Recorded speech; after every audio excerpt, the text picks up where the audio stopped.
Hello everyone, welcome to Kosar classes. आज के इस वीडियो में हम देखेंगे एनआईएस 12th क्लास इकोनॉमिक्स के इंपॉर्टेंट क्वेश्चंस प्लस इसका क्वेश्चन पेपर। कैसा क्वेश्चन पेपर आएगा, कितने मार्क्स का आएगा, ये सब चीज़ जानेंगे। और साथ ही साथ अगर आपको इंपॉर्टेंट क्वेश्चंस के पीडीएफ चाहिए तो आप वीडियो को एंड तक देखें। मैं आपको बताने वाली हूँ कैसे आपको पीडीएफ मिलेंगे। देन उसके बाद में यहाँ पर आपको कुछ ट्रिक्स भी मैं आपको बताऊँगी, कुछ टिप्स आपको बताऊँगी जिनकी आप उनको फॉलो अगर करते हैं तो आप इजिली इकोनॉमिक्स में पास हो जाएंगे। ठीक है, तो उनको फॉलो करिएगा। सबसे पहले आपके सामने इस तरीके का क्वेश्चन पेपर आएगा, तो उस क्वेश्चन पेपर में आपको क्या करना है, यहाँ पर सबसे पहले अपना एनरोलमेंट नंबर लिखना है। देन उसके बाद में आपके सामने यहाँ पर day and date of examination आएगी, तो यहाँ पर आपको लिख देनी है। यहाँ पर उसके बाद में आपको कुछ इंस्ट्रक्शन दिए गए हैं। इंस्ट्रक्शन में आप यहाँ पर देख सकते हैं कि अगर मान लीजिए आपने हिंदी मीडियम लिया था, जब आप एग्ज़ाम आपने एडमिशन कराया था हिंदी मीडियम लिया था, लेकिन आपको लगता है कि आप इंग्लिश में अच्छे से आंसर दे पाएंगे, तो आप इंग्लिश में आंसर दे सकते हो, वो आपकी चॉइस है। ठीक है, साथ ही साथ आप अदर लैंग्वेज में भी अपने आंसर को लिख सकते हो। ये आपके ऊपर, आपको यहाँ पर पूरा पूरा चॉइस मिली हुई है। आप यहाँ से जो भी लैंग्वेज में एग्जाम देना चाहते हो अपनी आंसर शीट में आगे लिख देना कि मैं इस लैंग्वेज में आंसर करना चाहता हूँ। इंग्लिश मीडियम के स्टूडेंट थे तो हिंदी में अपने आंसर कर सकते हो। ठीक है, ये काफ़ी बच्चों को पता नहीं होता, बच्चे परेशान होते हैं, तो इसे कर सकते हो। बाकी अगर देखें इस पेपर की बात, तो ये 100 मार्क्स का क्वेश्चन पेपर होता है आपका, और यहाँ पर आपको 3 आवर्स मिलते हैं, 3 घंटे का आपको पेपर करना होता है। उसके बाद में कुछ यहाँ पर आपको इंस्ट्रक्शन दिए हुए हैं कि आपके सभी क्वेश्चंस कंपलसरी हैं, सभी क्वेश्चन को आपको अटेम्प्ट करना है। यहाँ ऐसी कोई चॉइस नहीं मिली हुई है कि आपको ये क्वेश्चन करने वो क्वेश्चन करने, ऐसा नहीं है। देखिए, सबसे पहले आपको 1 मार्क्स के क्वेश्चन दिए हुए हैं। 1 मार्क्स के क्वेश्चन में फर्स्ट आपका है कि प्रोडक्शन पॉसिबिलिटी कर्व इसे कनकेव कर्व या फिर कन्वेक्स कर्व है, नेगेटिवली स्लोप्ड स्ट्रेट लाइन है, पॉजिटिवली स्लोप्ड स्ट्रेट लाइन है। यहाँ पर आपको इसका आंसर बताना है। इन चारों में से ही एक इसका क्या होगा, आंसर होगा। ठीक है, उसके बाद में हम आ जाते हैं हमारे सेकंड क्वेश्चन पे, और सेकंड क्वेश्चन है a firm is not a price taker under monopoly, oligopoly, monopolistic competition, all of the above. तो आपको इनमें से एक आपका आंसर होगा। अगर आपने बुक को पढ़ा हुआ है तो आप इजीली इनके आंसर कर पाएंगे। हिंदी मीडियम में भी आपको दिया हुआ है, यहाँ से कुछ क्वेश्चन रिपीट हो सकते हैं, तो इसको पूरे को देख लीजिएगा। ठीक है, क्वेश्चन नंबर 3 की अगर बात करें तो क्वेश्चन नंबर 3 हमारा है supply curves of goods shift when. जब ये आपके 4 ऑप्शन में से कोई एक आपका ऑप्शन होगा, तो ये इनमें से आपको एक आंसर बताना है। प्राइस ऑफ गुड्स फॉल, ये इस तरीके से। एंड उसके बाद में आपका है question number 4, marginal utility means आपको यहाँ पर बताना है utility from the first unit, utility from the last unit, difference between utility from the last unit and from the first unit, total utility divided by number of its units consumed. तो इनमें से एक आपका answer होगा, ये आपको यहाँ पर इसका आंसर देना है। उसके बाद में हमारा क्वेश्चन नंबर 5 है the expenditure that creates an asset is called like capital expenditure, budgetary expenditure, plan expenditure, revenue expenditure, ये सब चीज़। ठीक है, बाद में हमारा क्वेश्चन नंबर 6 है value of investment multiply depends upon, ये 1 मार्क्स का क्वेश्चन है। फिर हमारा है कि 7 question number who creates credit, central bank, commercial bank, government, all of the above. Question number 8 है which of the following is called national income, कौन से आप इसको या नेशनल इनकम बोलते हैं, तो ये आपको बताना है। Which of the following is called national income, इनमें से कौन से उसको हम नेशनल इनकम बोलते हैं, ये आपको बताना है। Net national product at factory cost, net national product at price market price, net domestic product at factory cost, या फिर net domestic product at market price. ठीक है, इनमें से आपका एक आंसर है। क्वेश्चन नंबर 9 है which of the following is a stock, wealth, population, money supply, all of the above. ये भी आपका 1 मार्क्स का है। एंड एक और क्वेश्चन आपका है 1 मार्क्स का, range is the dash largest value of distribution, smallest value of distribution, sum of largest and smallest values of distribution, या फिर difference between largest and smallest values of distribution. फिर हमारा question number 3 marks के आ जाते हैं। आपका जो question number जो 3 मार्क्स में क्वेश्चन आ जाते हैं, उनमें से आपके जो मैं यहाँ पर बताने वाली हूँ बहुत इंपॉर्टेंट क्वेश्चन है, आपको पूछे जाते हैं। ज़्यादातर आपको ये क्वेश्चन मिल ही जाते हैं, 99% आपके ये क्वेश्चन आने के चांसेस हैं। ठीक है, यहाँ पर आपका क्वेश्चन नंबर है कि 11 explain any 2 functions of central bank. Central bank का क्वेश्चन देखने को मिल सकता है, 3 मार्क्स में हो सकता है, 2 मार्क्स में आ सकता है, और सॉरी 3 मार्क्स में, 4 मार्क्स में, 5 मार्क्स में आ सकता है। वो डिपेंड करता है जितने पूछे। यहाँ पर 2 फंक्शन पूछे गए तो ये 3 मार्क्स में आया है, 4 फंक्शन पूछेंगे तो ये आपके ज़्यादा मार्क्स में पूछा जाएगा। क्वेश्चन नंबर 12 है कि explain the problem of what to produce, क्या प्रोड्यूस करें, तो ये भी इंपॉर्टेंट है। इसमें आपसे what to produce, how to produce, for whom to produce, ये सब चीज़ इन 3 टॉपिक से रिलेटेड आपसे पूछा जा सकता है। अब जो आपके इंपॉर्टेंट क्वेश्चन है, अगर आप इंपॉर्टेंट क्वेश्चन लेना चाहते हैं तो उसके लिए आप मुझे कमेंट करें। जितनी ज़्यादा कमेंट्स आएंगी मैं उनका PDF का लिंक आपको डिस्क्रिप्शन बॉक्स में दे दूँगी। ठीक है, आप वहाँ से उन क्वेश्चंस को पढ़ के जा सकते हैं। इंपॉर्टेंट क्वेश्चन है, 100% वहीं से आपके पेपर में पूछा जाएगा। ठीक है, चलिए उसके बाद में हम यहाँ पर देख लेते हैं हमारा नेक्स्ट क्वेश्चन। एंड आपको अगर क्वेश्चन विद आंसर PDF चाहिए देन आपको व्हाट्सअप करना होगा। डिस्क्रिप्शन बॉक्स में नंबर दिया है सर का, वहाँ से आप उनको परचेज कर सकते हैं। उसके बाद में हमारा क्वेश्चन नंबर 3 है, explain any two factors that cause a shift in demand curve.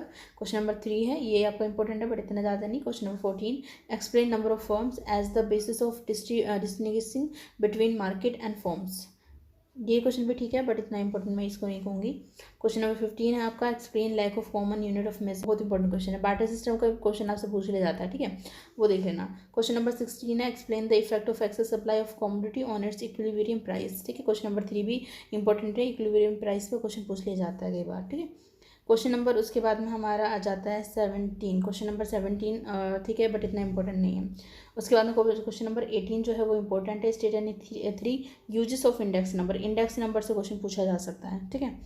उसके बाद में हमारा क्वेश्चन नंबर आपका जो 19 है वो भी ठीक है बट इतना ज़्यादा नहीं है, मिक्स इनकम वाला एंड सेल्फ एम्प्लॉयमेंट, ये इतना इंपॉर्टेंट नहीं है बट करके जाओ तो अच्छा है, बट ये वाला क्वेश्चन बहुत इंपॉर्टेंट है।